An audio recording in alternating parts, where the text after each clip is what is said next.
tout d'abord, je voulais remercier euh, Wendy Dieng, en fait, qui est un alumni de Financia. Et donc, on se connaît bien parce que il a fait 5 ans chez Financia.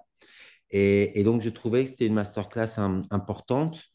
On a, il y a peu d'anciens étudiants qui ont, je dirais, qui ont eu presque cet honneur et de manière réciproque aussi pour nous aussi d'avoir des anciens qui viennent faire de temps en temps des masterclass, puisque la prochaine masterclass sera faite début février. Vous pourrez souffler un petit peu le mois de janvier avec un grand économiste qui est professeur à Harvard. Donc, ça sera une autre thématique. Ça sera pour le 7 février. Voilà.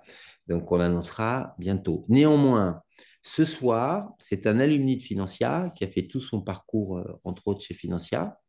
Un parcours exemplaire en tant qu'étudiant, mais aussi un parcours exemplaire ensuite, dans le cadre de cette alternance. Et il a gagné pour moi, entre autres, plusieurs challenges, plusieurs prix. Entre autres, je pense que ça a dû être sûrement le plus jeune, je dirais, directeur financier de fonds, à mon avis. Et ensuite, il a été récompensé par le magazine Forbes. Donc, à l'époque, quand c'est sorti, on a beaucoup parlé, puisque dans les 30 jeunes les plus prometteurs en Europe dans la finance, ce n'est pas un HEC, ce n'est pas un ESSEC, ce n'est pas un polytechnicien, c'est un financier. Voilà, et donc on a toujours été excessivement fiers de cette reconnaissance par le magazine Forbes, qui a l'habitude de faire des classements, entre autres, surtout un classement de fortune, mais aussi des gens talentueux. Et donc, avoir un étudiant, un alumni vraiment à ce niveau-là, c'est assez incroyable, mais je pense qu'il pourra nous en parler un petit peu de l'effet que ça a pu avoir sur cette carrière d'avoir ce titre, je dirais, prestigieux, puisque c'était quasiment, je dirais, le seul qui travaillait en France, en tout cas, dans ce classement-là, qui est un classement européen. Et vous imaginez qu'il y a beaucoup de concurrence et euh, beaucoup de pays. Sans prendre plus de temps, euh, Wendy Dieng va nous parler du venture capital, entre autres. Alors, c'est bien parce que vous aviez eu déjà une première masterclass, en gros, sur le private equity, un petit peu, mais là, on va rentrer un petit peu dans d'autres données. Et puis, c'est quelqu'un qui était, il n'y a pas si longtemps que ça, il y a quelques années, sur les bancs, comme vous, sur les bancs de l'école, sur les bancs financières, alors pas dans le même campus, et, mais il a eu la chance d'avoir beaucoup de vous-même professeurs. Et donc, c'est intéressant de pouvoir voir les possibilités qu'on a, les connaissances qu'on peut acquérir. Alors, naturellement, les connaissances qu'on peut acquérir dans le cadre de son travail, de son expérience professionnelle, mais je dirais pas seulement parce que les, les professeurs apportent aussi énormément, parce qu'on a beaucoup de professeurs professionnels, mais je pensais que ce parcours pourrait peut-être, en tout cas, vous inspirer et que c'est une chance de pouvoir euh, l'avoir. Alors, sans tarder, Wendy, je te donne la parole. Hein, et je propose un petit peu avec tes phrases, parce que sinon, si c'est moi, ils ne vont pas me croire. Ils vont croire que je suis partisan. Mais si tu peux nous raconter un petit peu euh, euh, ton parcours, hein, j'irais même qu'est-ce que tu faisais avant le bac, parce que tu as un parcours original, ce qui est le cas de chez Financia, qui est une ouverte sur l'égalité des chances, sur l'inclusion, et aussi on essaye en tout cas d'être à l'écoute, et on a des parcours qui sont particuliers. Et des fois, ces parcours-là font comme toi en tout cas des belles réussites avec des beaux projets. Et donc, si tu peux partager ça, on serait vraiment, vraiment heureux. Et encore, merci beaucoup de nous consacrer ton temps. Merci beaucoup, Alfonso. Bonjour tout le monde. Merci d'être là. Je suis ravi d'être parmi vous. Du coup, je vais me présenter. En fait, je m'appelle Wayne Dedja. Je suis venu à Paris quand j'avais 15 ans. Je venais de Dakar pour faire en fait un lycée technique qui s'appelait lycée Claude Nicolas Ledoux. J'ai fait un bac STI 2D. C'est un bac en fait en architecture et construction. Donc rien à voir avec la finance. J'ai pas fait de bac ES, pas fait de bac S. À la suite, en fait, durant mon lycée, j'ai commencé à boursicoter un peu par curiosité. Je suis allé sur Google, j'ai commencé à voir des sites de simulation boursière, dont un site qui s'appelait Golden Boys. J'ai commencé à faire de la simulation. En fait, à m'intéresser totalement sur ça, à ça. J'ai aussi commencé à lire. J'ai commencé à lire des biographies de Warren Buffett, tout ça. Et au bac, quand je suis arrivé au bac, du coup, je me suis posé la question à savoir est-ce que je voulais vraiment faire quelque chose, quoi, j'étais vraiment passionné, qui était la finance, ou faire, en fait, continuer dans l'architecture et la construction, où j'ai été beaucoup plus orienté par des dynamiques, en fait, familiales. Donc, j'ai pris le pari, du coup, de suivre ma passion et de faire ce que j'avais vraiment envie. J'ai trouvé Financia par un mail, en fait, de mon père à l'époque qui m'avait parlé de l'école. Il venait tout juste de se lancer. C'était à l'époque du campus de la Défense. Je pense que vous ne l'avez pas connu. J'ai candidaté, j'ai envoyé ma candidature. Je pense à l'époque, j'avais envoyé ma candidature, mon portefeuille de simulation boursière, la totale.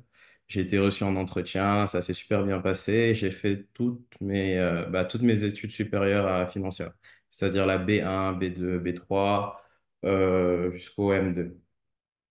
Donc, d'un bac architecture à construction, je passe à la finance. Donc, rien à voir, en fait, parce que c'est un bac où, par les matières, tu mesures parfois tu mesures des plans, donc rien à voir. Du coup, je passe à la finance, un nouveau monde que j'avais commencé à découvrir un peu par passion. Je fais mes stages en première année, deuxième année, troisième année également. Et en M1, en fait, j'intègre un fonds d'investissement qui s'appelle Daphne. À l'époque, il s'était créé un an avant, un an ou 2 ans avant, qui avait un seul fonds sous gestion, qui était un fonds de 170 millions. Donc, j'ai intégré Daphne en tant qu'assistant à la secrétaire générale, du coup, en fait, CFO. Donc, en fait, elle s'occupait de toutes les fonctions back-office, que ce soit d'un point de vue financier, juridique, compliance, etc. Parce qu'en fait, ce sont des fonds qui sont réglementés par l'AMF. Donc, il y a beaucoup de réglementation, du coup, il y a beaucoup d'investisseurs à gérer, beaucoup de participations à gérer. Donc, j'ai énormément appris auprès d'elle et elle m'a beaucoup aidé. Et quand j'ai signé, du coup, mon CDI, il y a eu cette opportunité où les partenaires du fonds ont vu la qualité de mon travail et en fait, on décidé de me faire confiance et de m'accompagner, du coup, me mettre à la tête de tout le pôle, tout le back-office, en fait, de tout le pôle finance.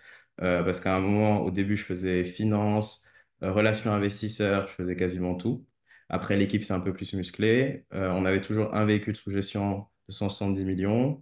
À la suite, on a grossi jusqu'à 500 millions et on a fusionné avec Jaina Capital, le family office de Marc Simoncini qui a rejoint l'équipe. Et voilà. Donc après, il y a eu la bulle Covid, c'était extra. On a eu nos premières licornes, Back Market, Swile. Donc, euh, donc c'était assez super. C'était assez excitant comme expérience. Donc aujourd'hui, je vais vous faire une masterclass sur le venture capital. Je vais vous expliquer de manière simple un peu ce qu'est le venture capital, aussi appelé en français capital risque. En fait, le venture capital, c'est un type de financement. Déjà, dans un premier temps, c'est crucial pour l'innovation et le progrès en fait, technologique, parce que ça favorise une culture de l'entrepreneuriat qui est, je dirais, audacieuse et indispensable en fait, à l'économie moderne. C'est un type de financement qui mêle plusieurs acteurs, que ce soit en tant qu'investisseur, que ce soit que ce soit les entrepreneurs, que ce soit les conseillers. En fait, il y a aujourd'hui les business angels et les fonds de VC qui sont souvent les catalyseurs en fait de ce changement et qui investissent dans des idées qui peuvent révolutionner des industries. Dans le sens où ils parient beaucoup sur l'humain dans le but de disrupter des marchés. Donc en fait, tu as un financement qui est fait sur des individus, parier sur l'avenir et qui s'articule en fait, qui se fait de plusieurs façons. C'est-à-dire, il se fait dans un premier temps en capital et après à la suite, il y a plusieurs variations dont je vous parlerai. Donc aujourd'hui, parmi les différents acteurs de l'écosystème, il y a les business angels. Aujourd'hui, les business angels, en fait, c'est des investisseurs providentiels, des personnes fortunées, parfois anciens entrepreneurs, qui veulent investir directement dans des startups, en fait, en mettant des petits tickets, du coup, parfois entre 50, 100 000, 200 000. Et en plus de l'investissement financier, ils mettent à disposition leur réseau et aussi peuvent s'impliquer de manière opérationnelle si besoin. Il y a des fonds de VC, en fait, et des incubateurs, un peu comme ce que je disais, les fonds de VC, des fonds de capital risque.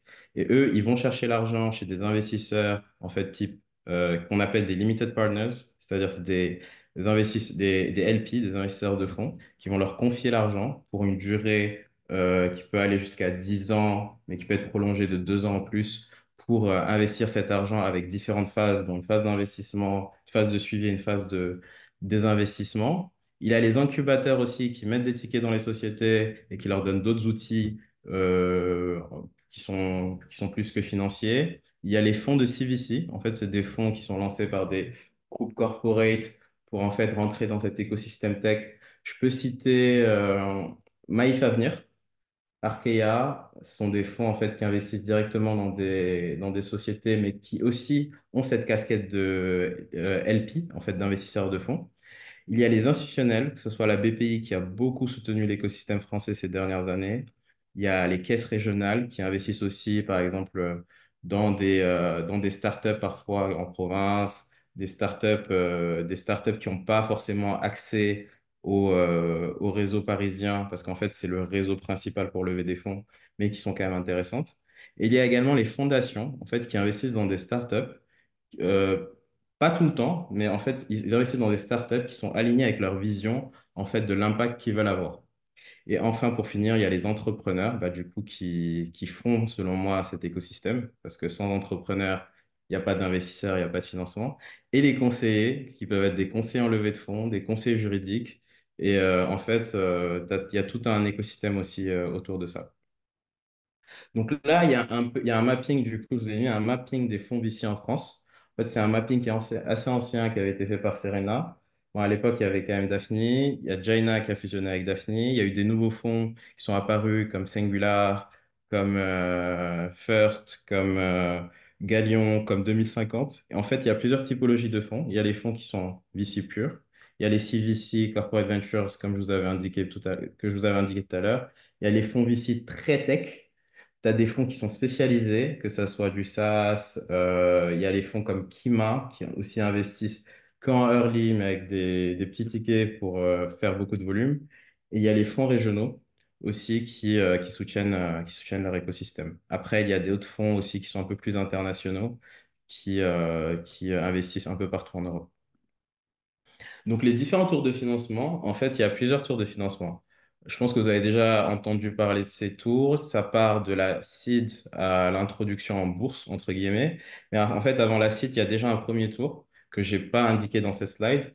Le tour, c'est du Friends and Family. C'est en gros les premiers 10 000, 20 000 euros que tu vas prendre que tu vas prendre auprès de tes amis, ta famille, en gros, parce qu'ils croient en toi et à ton projet, ils veulent aussi t'aider. Après, il y a un seed en fait qui part en fait qui est généralement sur des montants de 300 000 qui peuvent monter jusqu'à 2 millions lors du pic de la bulle en fait. Ce seed va permettre en fait de développer le MVP. C'est un produit minimum viable qui va aider à relever encore, à rechercher le marché et aussi à constituer une équipe. Parce qu'en fait, au début, on parie sur des humains parce qu'il n'y a aucun chiffre et c'est clé pour le succès d'une société. Après, on passe sur la série A. On est sur des montants de 2 à 15 millions. Et généralement, les montants changent beaucoup aussi en fonction de la tendance macro. Donc là, je le dis, et c'est mis à titre indicatif. En fait, la série A va permettre d'affiner le produit, le service, d'étendre la clientèle, de renforcer l'équipe avec d'autres profils, débuter le marketing et les ventes, ce qui est hyper important. Après, on aura la série B pour de 10 à 50 millions pour étendre significativement le marché, augmenter la production parce qu'en fait, là, on aura déjà trouvé son marché, donc il y aura forcément de la demande. Renforcer les équipes de vente et de marketing, pouvoir aller chercher plus de leads. Et il y aura après la série C au-delà, tout ce qui est internationalisation, préparation à l'IPO, puis à l'IPO, en fait, qui permet d'accéder au financement au marché public, que ce soit par cotation classique ou par cotation directe. Et du coup, en fait, les tours de financement sont essentiels pour la vie d'une société surtout ces dernières années, mais pas que, parce qu'il y a d'autres aussi entrepreneurs qui arrivent à construire des super boîtes, des super business sans lever de fonds. Et pour moi aussi, ils ont beaucoup de mérite. Et du coup, en termes de processus d'investissement, aujourd'hui, il y a les étapes et les critères. Quand je parle d'étapes, en fait, je parle d'identification, c'est-à-dire le sourcing du deal, c'est-à-dire ça peut être fait en inbound, donc tu reçois dans ta boîte mail, tu reçois dans ta boîte mail du deal flow, de ce que ce soit par les entrepreneurs en direct ou par des conseillers. ou ça peut être de l'outbound, tu vas chercher les deals, que ce soit dans des conférences, etc. Ou en fait, il y a plusieurs manières. Il y a aussi de l'évaluation. En fait, la valorisation à ce stade, ça sera surtout en fonction du besoin de la structure. Donc, en fait, on ne sera pas sur des valorisations en early stage, en tout cas, tout ce qui est seed, série A, sur des valorisations très financières, même s'il y a des multiples, en fait, qui peuvent être appliqués sur des métriques type lifetime value sur CAC. En gros, c'est ce qu'un client peut te rapporter pendant toute la durée d'utilisation du produit, pendant toute la durée de vie, sur le coût sur ce qui te coûte pour l'avoir, quoi. Après, il y a les négos, c'est-à-dire sur toute la phase de due deal, négocier la term sheet, le pacte et toute cette phase jusqu'au closing. Après, il y a la phase en fait de suivi d'investissement, c'est-à-dire euh, nous chez Daphne, en fait, on avait un suivi qui était assez intéressant dans le sens où on accompagnait les entrepreneurs, mais aussi on leur mettait à disposition une communauté sur laquelle ils pouvaient s'appuyer en fonction de leurs besoins. Donc, en fait, on avait un suivi qui était assez actif, entre guillemets, et ça rapportait beaucoup de valeur ajoutée aux entrepreneurs. Ça faisait partie d'une des propositions de valeur qu'on mettait en avant, qu'on mettait en avant. En termes de critères, le critère principal aujourd'hui, en fait, c'est l'équipe. C'est hyper important parce qu'au début, tu paries sur des humains. En fait, soit tu paries sur un solo entrepreneur, ça se fait, mais c'est pas très courant. Tout dépend du profil. Ça peut être un solo entrepreneur qui a déjà monté une boîte, qui a marché ou qui a un track record qui est intéressant. Ou tu paries en fait sur des fondateurs en fait qui se connaissent depuis longtemps, qui ont eu à travailler ensemble ou qui ont une histoire. En fait, tu paries beaucoup sur l'histoire entre eux. Après, il y a le potentiel de marché. En tant que VC, tu vas réfléchir, te demander, OK, telle société, elle peut prendre combien de pourcents du marché? Le marché est assez gros, donc elle peut se faire une petite place. Si elle se prend une place, si elle prend un pourcentage à la session, je peux me récupérer X centaines de millions, etc. Parce que l'objectif, en fait, dans un premier temps pour un fonds de VC, c'est d'investir dans beaucoup de boîtes. Tu prévois de la casse, énormément de casse, mais en fait, ton pari, c'est que tu auras une seule boîte qui va te rembourser l'intégralité de ton fonds. C'est le fund returner. Ça, j'en parlerai plus tard. Et aussi, du coup, il y a le produit, le service qui est important. On évalue le produit. Est-ce que le MVP qui a été construit est bien? Est-ce qu'en fait, les premiers utilisateurs adorent le produit? Ils ne l'aiment pas juste, mais ils l'adorent. Après, il y a les barrières à l'entrée aussi. C'est-à-dire, est-ce que c'est un produit qui met certaines barrières à l'entrée? Après, il y a la stratégie commerciale qui est en fait, le go-to-market, comment les entrepreneurs veulent rentrer sur ce marché, leur stratégie commerciale, mais également leurs ambitions. Parce qu'en fait, une des questions importantes qui est posée aux entrepreneurs est à savoir quelle est leur vision en fait, de la société dans plusieurs années. C'est-à-dire, est-ce qu'ils veulent faire une boîte à 1 milliard, une billion dollar company ou non? Et en fait, en fonction de la réponse de l'entrepreneur et en fonction du type de société qui développe, tu peux aussi analyser. Donc, on est beaucoup sur de l'humain. Du coup, au niveau des structures de financement et termes clés, en fait, il y a divers instruments qui sont utilisés pour investir dans des startups. Il y a des actions ordinaires, ces actions qui peuvent être portées par des investisseurs, et généralement, les entrepreneurs ont ce type d'actions. Il y a les actions de préférence, donc au fur et à mesure que la société avance, il y a des actions de préférence qui se mettent en place. Et du coup, en fait, tu peux avoir plusieurs actions de préférence de différents types qui se succèdent. Il y a les notes convertibles, en gros, tout ce qui est dette convertible, en gros, la société lève la dette qui sera convertie plus tard en action. Et il y a les BSAR, en fait, c'est un outil que j'aime beaucoup, c'est un peu comme le SAFE, qui permet, en fait, aux investisseurs de rentrer dans la structure, en fait, sans figer la valorisation. Donc, c'est pas mal. Et en termes de termes clés, il y a les valorisations. Donc, comme je disais tout à l'heure, c'est quelque chose qui est fait enfin, en early stage en fonction du besoin des entrepreneurs, quoi. Il y a les différents tours de table que j'ai mentionnés que j'ai mentionné tout à l'heure. Et il y a également la dilution. La dilution, au fur et à mesure qu'une société va lever des fonds, surtout en equity, les entrepreneurs vont se diluer, les investisseurs également vont se diluer. Généralement, pour la première levée de fonds, la dilution, elle est une dilution faire en tout cas, elle est entre 25 et 30%. Donc, en fait, les tours de financement jouent un rôle essentiel en fait aux différentes étapes de la vie d'une startup. Donc, c'est quand même assez important. Après, en fait, sur le ratio risque-rendement, investir aujourd'hui en tech, surtout en VC, c'est hyper risqué. surtout dans le climat actuel. Moi, j'ai eu la chance de vivre, pour moi, c'est une chance. En fait, la période Covid dans la tech, c'était super intéressant. C'était super excitant. Les gens faisaient des paris fous, etc. En fait, le revers de la médaille, c'est qu'il y a beaucoup de projets qui ont été mal analysés. Les boîtes ont été vraiment survalorisées. Et du coup, en fait, avec la crise actuelle, comme il y avait beaucoup d'argent à l'époque, du coup, beaucoup de liquidités étaient mises sur ce marché par rapport au taux bas. Et en fait, il y a beaucoup de startups en fait, qui ont reçu des financements alors qu'elles n'avaient pas vraiment trouvé leur marché. C'était pas le bon moment où en fait, les grilles d'analyse en fait, n'étaient pas vraiment valides, quoi. Donc, sur les risques associés, ils ont été accentués, je pense, à cette période. Mais généralement, 90% des startups échouent. Et c'est la raison pour laquelle quand des investisseurs, des fonds de VC vont lever des fonds, ils vont jamais marketer leurs fonds au grand public. Ils vont lever des fonds auprès d'investisseurs accrédités ou d'institutionnels. Et ça leur permet en fait de s'adresser à une classe d'investisseurs qui est déjà au courant du risque et qui est prêt à prendre ce risque, quoi. Par contre, il peut y avoir un potentiel de rendement qui est exceptionnel. Du coup, la quête au fin de returner. Moi, un des cas qui m'a marqué, du coup, quand j'étais chez Daphne, c'est que par exemple, sur certains paris, euh, j'ai vu, sur certaines lignes, on avait fait du x70, x72. Donc, en fait, tu peux une ligne, en fait, un investissement où tu as mis 10 millions ou un peu moins rembourser deux ou trois fois ton fonds, ou même plus ton fonds à 200 millions, quoi, à 150, 200 millions. Donc, en fait, ce fin de returner, c'est ce que tous les investisseurs, tous les VC vont chercher en majorité. Parce qu'en fait, au début, quand tu mets dans des boîtes des petits tickets, 1 million, 2 millions, etc., tu es conscient qu'il y aura de la casse. Après, en fait, il y a cette problématique. En fait, il y a cette problématique à savoir, est-ce que tu continues à remettre au fur et à mesure que le temps passe?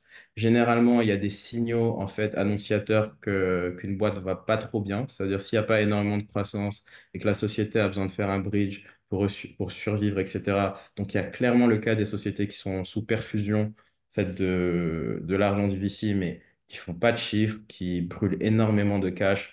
Et du coup, les raisons pour lesquelles elles échouent, il y a cette perte, en fait, il y a ce cash burn, en fait, qui est hyper intense et où tu as la structure de coût qui n'est pas vraiment équilibrée parce que le modèle le veut, parce qu'en fait, on est sur un modèle classique d'hypercroissance. Donc, tu as des entrepreneurs qui sont dans cette course d'hypercroissance qui est pas vraiment modérée, et du coup, ça entraîne à ne plus avoir de cash, quoi, ou avoir 2, 3 mois de cash. À ce moment, en fait, le VC, la question qui va se poser, c'est à savoir est-ce qu'il remet ou est-ce qu'il se coupe le bras.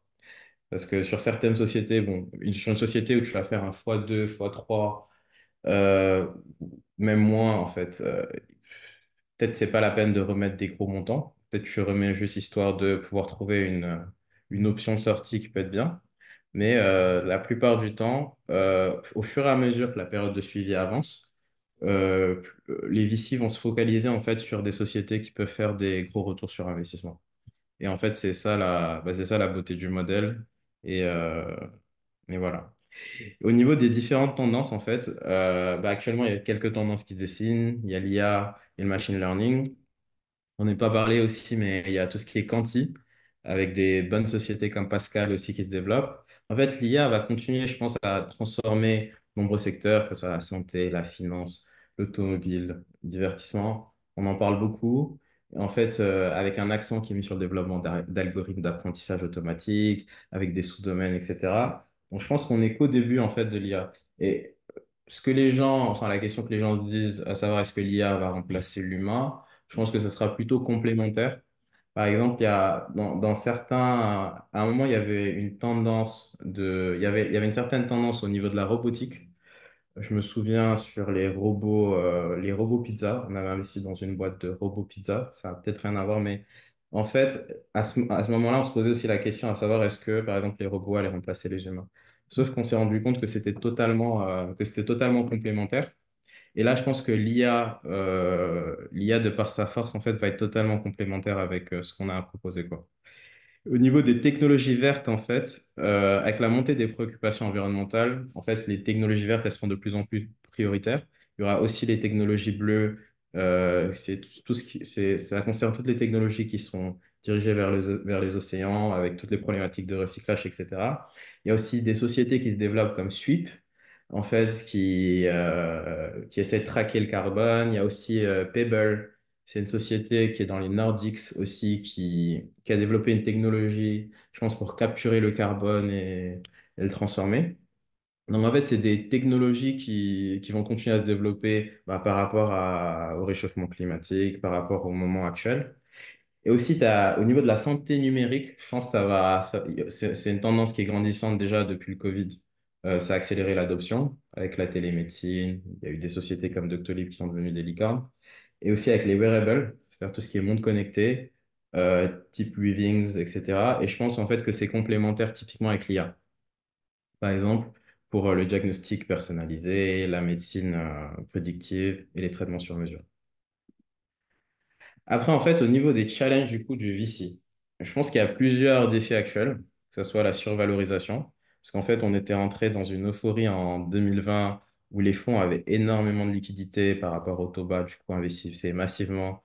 Et il y avait un peu ce schéma où les fonds, en fait, mettaient parfois de l'argent juste par FOMO, pour rater par peur de rater la prochaine pépite.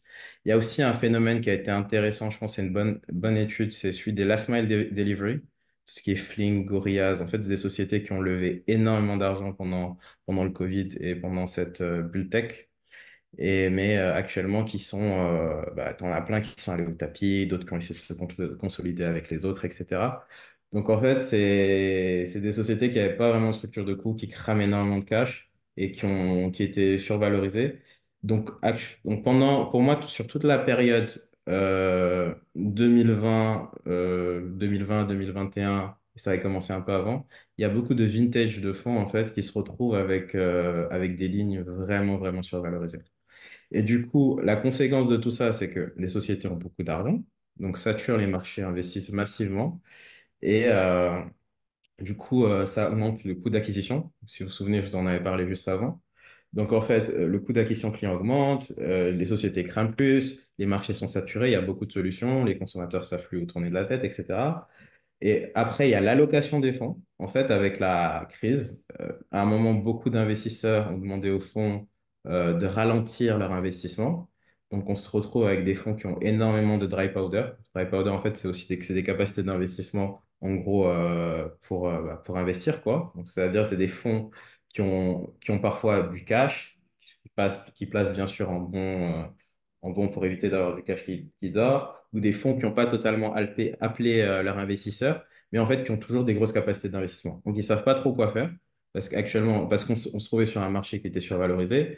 Donc tu as des fonds qui ont attendu que là, ça se stabilise un peu. Et là, la tendance est un peu sur la quête de la profitabilité. Beaucoup de fonds ont changé un peu leur fusil d'épaule et sont beaucoup plus exigeants vers leur participation pour en fait préparer après tout ce qui est des investissements. Parce qu'aussi, c'est important. Il ne faut pas oublier qu'il y a un horizon de temps. En fait, sur les fonds qui peut s'étendre de 10 ans, qui peut être prolongé dans les règlements de fonds de 2 ans. Sauf que, en fait, aujourd'hui, la problématique, c'est que la conséquence de tout ce que je vous ai cité plus haut, que ce soit la survalorisation, la saturation des marchés, etc., en fait, c'est que les fonds se retrouvent dans une dynamique actuellement où ils ont du mal à désinvestir de certaines participations. Parce qu'il y a beaucoup d'investisseurs, par exemple, type américain, qui sont rentrés en fait en grosse, ou qui ont investi par exemple dans beaucoup de licornes, que ce soit aux États-Unis, etc., ou même en France, en fait, sur des valorisations qui était vraiment déconnante. En fait, il y a un investisseur en 2020 qui payait la valorisation peut-être 2025 ou plus d'une société, quoi. Parce qu'en fait, on investit sur la valeur future. Et du coup, tu as beaucoup de fonds qui peinent à vendre leur participation ou qui peinent à faire même des sorties partielles. Typiquement, pendant le Covid, beaucoup de fonds aussi en ont profité et ont vendu quelque part pour rembourser leurs investisseurs de ce qu'ils ont été appelés, afin d'avoir un DPI par un DPI de un. En fait, le DPI, c'est le ratio entre ce qui a été appelé et ce qui a été rendu aux investisseurs. Et en fait, mais il y a des fonds qui n'ont pas dépassé ce seuil. Donc là, ils se retrouvent un peu dans cette problématique et c'est assez compliqué pour certaines positions, pour certaines boîtes.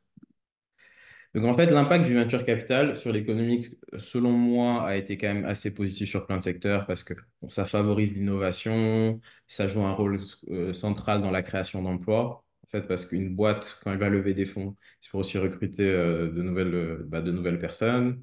Et qu'en fait, il y a eu les défis que j'ai cités auparavant, en fait, vont nécessiter, je pense, beaucoup plus en fait, une approche beaucoup plus proactive et une adaptation constante, en fait, des VC. Là, en fait, je pense que les meilleurs fonds seront ceux qui réussiront en fait à montrer, à s'adapter par rapport à la tendance actuelle et à ne pas être rigide en fait sur les modèles en fait du Covid et un peu avant, pour moi, qui étaient assez artificiels. En fait, on était vraiment dans une bulle. Et en termes de succès, il y a eu des bons succès comme Back Market, en fait, qui a été fondé en 2014, qui avait reçu des premiers financements à l'époque de Daphne et du Family Office de Bernard Arnault. Et après, il y a eu d'autres investisseurs qui sont rentrés, comme le fonds d'Algor, etc. Et qui s'est bien développé. En fait, leur objectif, c'était de sensibiliser aux enjeux environnementaux avec des produits reconditionnés type iPhone, etc. Il y a eu Doctolib, en fait, qui a révolutionné l'accès aux soins de santé. Je pense que vous connaissez tous pendant le Covid, du coup, qui a facilité la prise de rendez-vous pour les vaccins. Et OVH dans le cloud qui s'est coté, qui a eu des débuts difficiles parce qu'en fait, ils sont cotés pendant la période Covid. Et à un moment, c'était marrant parce que avec toutes les cotations, les sociétés, enfin, post-cotation, toutes les boîtes tech, le marché mettait en fait une sorte de correction. Et donc, toutes les boîtes tech chutaient un peu post-cotation. Il y a Alan, en fait, qui, avec leur interface, en fait, ont offert des services d'assurance santé numérique assez intéressants. Il y a eu d'autres insurtech qui sont développés, dont Lemonade. C'était une insurtech aussi US, mais qui maintenant est en France. Il y a eu Swile. C'est une boîte en fait quand c'est Daphne qui avait investi dans cette boîte, c'est une boîte qui était l'idée par Marie Eklund, en fait, qui a mené l'investissement. En fait, quand Daphne avait investi dans Swile, c'était au tout début. Maintenant, Swile, en fait, a changé de modèle. Au début, c'était en gros une roulette sur une application pour aller chercher un déj. Et maintenant, ils sont venus, ils ont disrupté le marché du ticket resto. Ils sont en France, ils sont au Brésil. Et c'est une licorne. Et je pense même plus, depuis leur rapprochement avec Bimply, c'est devenu entre guillemets un centaure. En fait, c'est une boîte qui fait plus de 100 millions de revenus récurrents par an. Donc ça, c'est des exemples de succès. Donc voilà. Merci beaucoup. J'espère que vous avez appris quelques choses intéressantes. Donc, on va passer aux questions.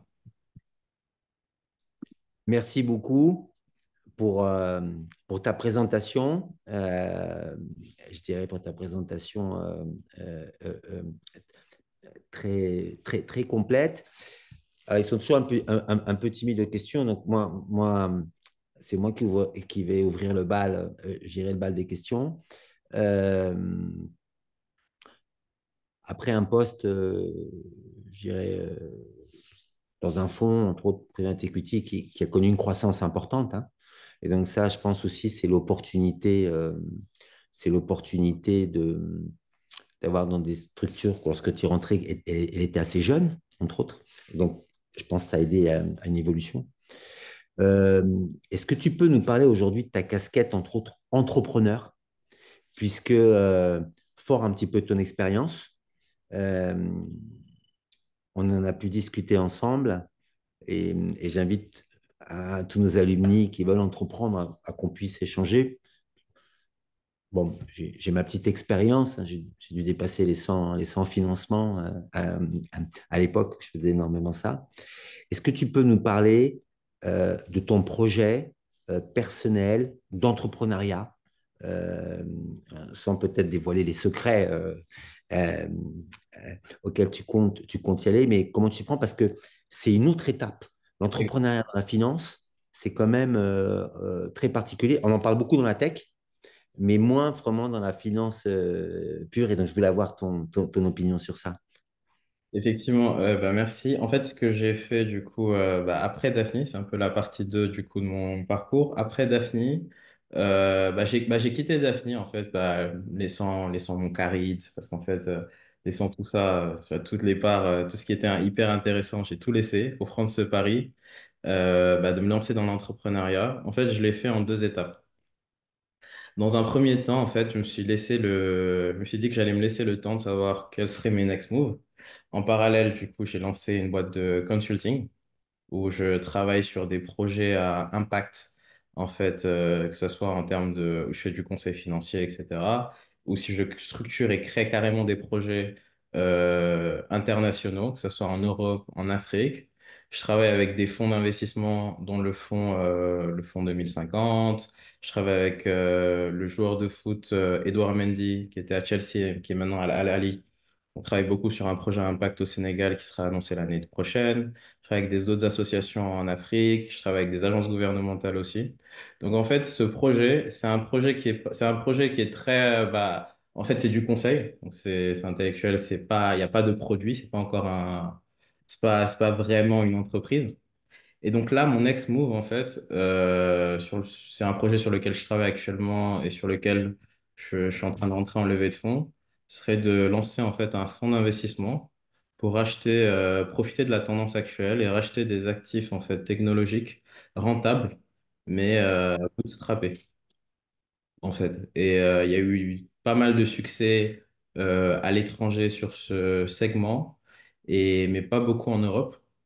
Et donc, c'est sur quoi je suis actuellement. Je suis en pleine levée de fonds.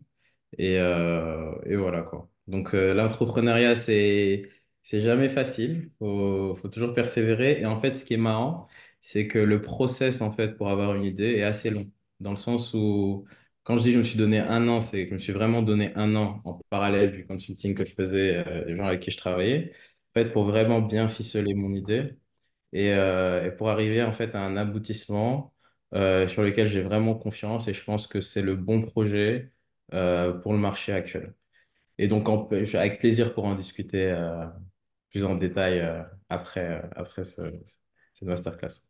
Bon, je pense effectivement, on avait une question un petit peu sur les ambitions d'avenir, donc je pense que là, tu viens de répondre. Est-ce qu'on pose la question, la différence entre le private equity et le venture capital, bon, qui sont pas très loin, tu as, une petite variante de définition entre les deux? Ouais, en fait, il y a une petite variante. En fait, venture capital, c'est capital risque. On peut dire que c'est un peu une composante du private equity. Sauf qu'en fait, dans les faits, le venture capital, tu es très focalisé sur des boîtes tech. Tu réinvestis, c'est pas des boîtes qui sont vraiment rentables. Alors que sur le private equity, tu vas quand même prioriser des boîtes rentables et essayer d'évoluer avec quoi. Avec des acquisitions aussi majoritaires. Parce qu'en fait, il ne faut pas oublier que les fonds de VC sont majoritairement minoritaires. Hmm. Donc, voilà. Bon, j'ai pas mieux j'ai pas mieux comme explication, mais effectivement, on peut, l'un fait partie de l'autre et c'est surtout une notion de risque en fait, hein, qui est plutôt, je dirais, euh, qui est plutôt utilisée. Alors, on a un de nos jeunes étudiants qui dit, quel conseil vous donnerez à un jeune euh, à un jeune alumni, là, un jeune diplômé qui veut travailler dans un fonds ou entre autres un VC, je dirais. Moi, le conseil que je vous donnerais, c'est d'oser et de ne pas en fait avoir. Parce qu'en fait, c'est un monde où il y a beaucoup de codes. Et en fait, de par votre détermination, votre motivation, peu importe les codes qui sont en place, les gens pourront le sentir. En fait, montrer que vous en voulez, quoi. Et par exemple, si vous réussissez à accéder en fait à ça ou d'avoir une opportunité qui se présente, de ne pas hésiter à la saisir, quoi. Parce que moi, mon mindset, c'est que parfois, il y a des opportunités qui passent qu'une seule fois. Et en fait, il faut en être conscient et savoir les repérer. Et si tu les laisses passer et que tu te reposes sur tes lauriers, en fait, ça sera fini, quoi. Derrière, c'est des regrets.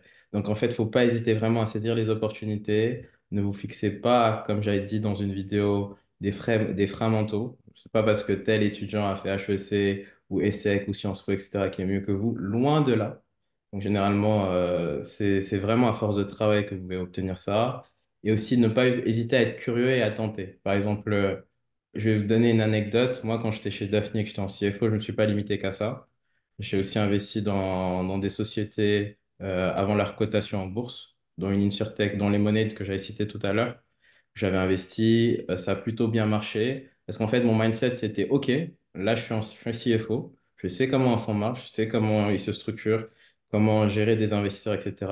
Mais j'ai aussi envie d'avoir une autre casquette. C'est-à-dire, j'allais voir des analystes, je discutais avec eux, j'ai réussi à me faire des connexions et aussi à investir dans des sociétés pour me construire aussi un track record.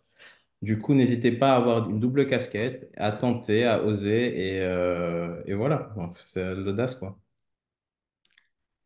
Excellent, excellent conseil. Alors, justement, je vais essayer de lier un petit peu l'autre question parce que on demande un petit peu la, la taille, en gros, que représente un peu dans l'économie le poids, entre autres, euh, le, le poids des VC.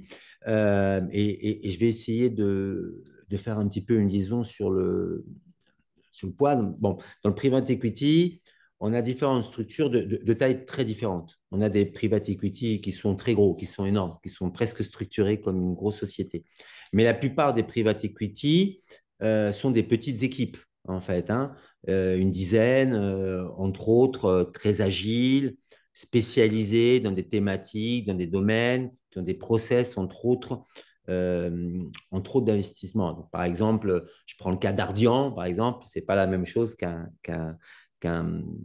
petit VC, entre autres. Donc, les méthodes de travail sont différentes. Alors, on a la chance d'avoir des alumni et on en a chaque année, dans les grands, dans les petits, mais dans les petits, il y a plus d'opportunités, entre autres. Et puis, s'ils fonctionnent bien, je dirais, il y a, il y a cette croissance, il y a cette croissance à apporter. C'est vrai que là, on est un peu dans un bas de cycle avec les taux qui remontent. Et donc, il y a des difficultés, entre autres, pour les VC. Euh, En sachant qu'en termes de secteur d'embauche, euh, il n'y a pas des milliers de candidatures, hein. C'est un marché qui peut s'apparenter un petit peu au M&A, par exemple. Bon, peut-être un petit peu plus large parce qu'il y a des fonds qui sont très, très différents. Mais disons, voilà, il n'y a pas des milliers de postes, je dirais, par an, mais il y a des opportunités. Il y en a des alumni qui sont dans plein de fonds, des grands, des petits, des moyens, un petit peu toutes les techniques. Alors, le, j'ai pas aujourd'hui la taille de l'investissement du private equity, je dirais, en France. J'ai eu des chiffres sur ces données, mais là, je ne les ai pas, donc je ne vais pas dire de bêtises. Mais en tout cas, ce qui est important, je vous invite à regarder, c'est que, il y a un article qui vient de sortir, qui est, je crois, l'article 35, concernant, concernant l'investissement, entre autres, dans les PME.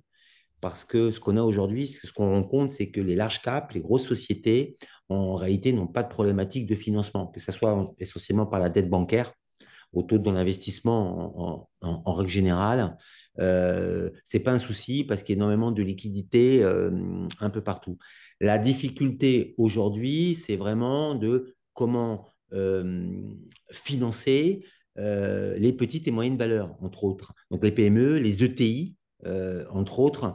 Là, c'est là où il y a une vraie problématique. Et il y a l'article, je vous invite à regarder cet article 35 qui vient juste d'être voté, qui va peut-être être modifié, qui a vocation à investir dans toutes les sociétés, entre autres les PME qui sont RSE, entre autres.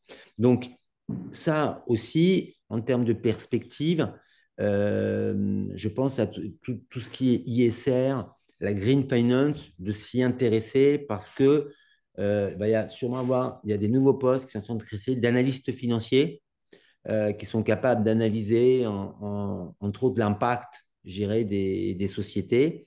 Et ça, c'est un marché qui est en forte croissance et dans lequel il y a peu de spécialistes. Et je vous rappelle que chez Financia, ça peut être une des options aussi, la Green Finance est pure et elle est assez rare. Je ne sais pas, Andy, si tu veux rajouter Tu quelque disais, chose. ce que tu disais, je suis totalement aligné avec ça. C'est hyper important la green finance. Surtout que avec, en fait, avec le temps, il y a un durcissement des lois sur tout ce qui est ESG, etc. Donc les fonds recherchent beaucoup en fait des profils en fait en fait, qui connaissent ce domaine, quoi. Donc avec le temps, il y aura beaucoup de postes, je pense, à pourvoir en fait, dans tout ce qui est ESG, Green Finance, Impact. Et parce qu'en fait, il y a carrément des poches en fait, qui sont allouées à ça. C'est-à-dire au niveau des règlements de fonds, en termes d'investissement, il y a des critères qui sont rajoutés pour évaluer des boîtes sur tout ce qui est green, etc. Donc c'est hyper important. Et pour compléter rapidement ce que j'avais dit tout à l'heure, pour être plus concret, il y a beaucoup d'offres de stage qui sont postées par des VC. Par exemple, je pense au groupe Facebook Junior VC France, où ils postent en fait des offres de stage, aussi directement sur leur site, sur LinkedIn. Il ne faut pas hésiter à suivre ce qui vous intéresse. Et voilà. C'est aussi une bonne porte d'entrée. Bon, bah merci beaucoup. Et alors, dernière question, parce on s'approche de l'heure et on va libérer tout le monde pour pouvoir dîner tranquillement. Question assez simple auquel tu vas pouvoir répondre. Alors, la personne demande comment on évalue le succès financier d'un investissement. Donc, je pense qu'on parle à partir de quel ratio euh, au prix de sortie, au multiple, on est heureux. Et quel est le délai moyen, même s'il peut changer d'un fonds à l'autre, mais quel est le délai moyen d'un investissement, je dirais, en capital risque? Généralement, ça varie en fonction du type d'investisseur. Un business angel aura pas les mêmes attentes qu'un investisseur qui sera à un stade plus avancé. Par exemple, un fonds qui met en gross, un gros ticket, il met 100 millions. S'il fait un x2, il est content. Un business angel qui met un 100 000, 200 000, par exemple sur des boîtes comme Sorar, je sais qu'il y a des investisseurs qui avaient mis, par exemple, un 50 000, entre 50 000 et 100 000 euros qui sont retrouvés avec des millions. Donc, en fait, plus tu es dans un stade moins mature, plus tu t'attends à des multiples élevés. Donc, ça peut varier. C'est très variable. Ça peut aller du x50, x70, x100 au x2, quoi. Donc, il n'y a pas vraiment d'horizon. Et par rapport au timing, en fait, généralement, ça joue en quelques années. Sauf qu'en fait, il y a eu la période Covid pour moi qui était, bah, du coup, qui est pas c'était pas le monde réel, quoi. Où il y avait des boîtes en 1 an, 2 ans qui arrivaient en fait à faire un multiple de fois, plus de fois 10, etc. Donc en fait, tout dépend du timing de marché, tout dépend de la période, tout dépend si tu arrives à avoir des liquidités. Parce que si tu peux investir, faire un x15, x30 sur le papier, mais tu te retrouves à une période post-Covid que tu n'avais pas anticipée, où tu as du mal à vendre tes participations. Donc c'est variable. Écoute, encore mille merci. S'il y a d'autres questions, n'hésitez pas à envoyer un mail, entre autres à la pédagogie, à vos référents et autres, et j'en discuterai avec Andy. En tout cas, merci beaucoup. Bravo pour tout le chemin que tu as accompli après, entre autres financières. Et en tout cas, tu as tout notre appui au développement sur ta partie entrepreneuriat. Voilà, et n'hésite pas à venir la partager. On a beaucoup d'étudiants qui peuvent être des relais. Donc voilà, n'hésitez pas si on peut être un relais, ça serait vraiment magnifique. Et on espère te voir chez Financia. C'est toujours un honneur et un plaisir d'accueillir nos alumni qui viennent nous parler de leur parcours parce que c'est inspirant pour ceux qui sont aujourd'hui à ta place d'il y a seulement quelques années, pas tant que ça, mais voir qu'on peut parcourir des chemins. Comme tu l'as dit, il faut des fois un petit peu de chance, mais il faut savoir la saisir au, au bon moment. Et puis je pense aussi, la chance, elle arrive à ceux qui travaillent hein, énormément, elle sourit et ça crée des opportunités. Merci encore. Merci à Et je vous. souhaite une bonne soirée à tout le monde et merci à nos étudiants pour nous avoir suivis. C'était ultra enrichissant. Voilà. Plaisir À en très tout cas. bientôt. Ça Au va, revoir à merci. tous. Au revoir. Au revoir.